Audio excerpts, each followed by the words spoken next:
نەوتی هەرێم تا دوای هەڵبژاردن هەناردە ناکرێتەوە.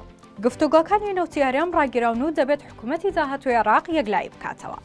ماوەی مانگێکە گفتوگۆکانی هەناردەی نەوتی هەرێم ڕاگیراون، هەر سێ لایەنەکەش لە وەزارەتی نەوتی عێراق و حکوومەتی هەرێم و کۆمپانیاکانی نەوت دوای چەند مانگێک لا گفتوگۆ نەگەیشتنە هیچ ڕێکەوتنێک.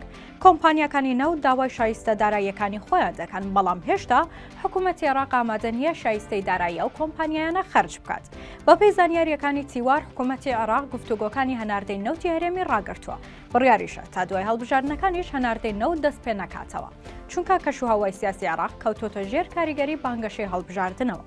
بەپێی قسەی سەرچاوەیەکی ئاگادار، ئەگەر گفتوگۆکانیش دەست پێ بکاتەوە ئەوان ناگەنە ڕێکەوتن، چونکە لایەنە شیعەکان لە ترسی ڕای شەقام و دەنگەکانیان ناچنە ژێرباری ڕێکەوتنی هەناردەی نەوتی هەرێمەوە، بەتایبەت کە لە پرۆژەی نەوت و غازدا تێچووی دەرهێنان و شایستەی کۆمپانیاکان خراوە تاستۆی حکوومەتی عێراق. بۆ ئەمەش بڕی $16 بۆ ماوەی 3 مانگ دیاری کراوە کە دەبێت لە 3 مانگدا هەڵسەنگاندن بکرێت و بڕیاری کۆتایی لە تێچوو هەناردەکردنی نەوتی هەرێمی کوردستان بدرێت. ئەم نرخەش هەر لە سەرەتاوە لای بەشێکی شیعەکان ڕەتکرایەوە و بە بڕێکی زۆری دەزانن. لە کاتێکدا عێراق خۆی بۆ تێچوو هەناردەکردنەوەی هەر بەرمیلێک $4 دەدات. بۆیە هەناردەی نەوتی هەرێم دەبێت حکوومەتی داهاتووی عێراق یەکلایی بکاتەوە.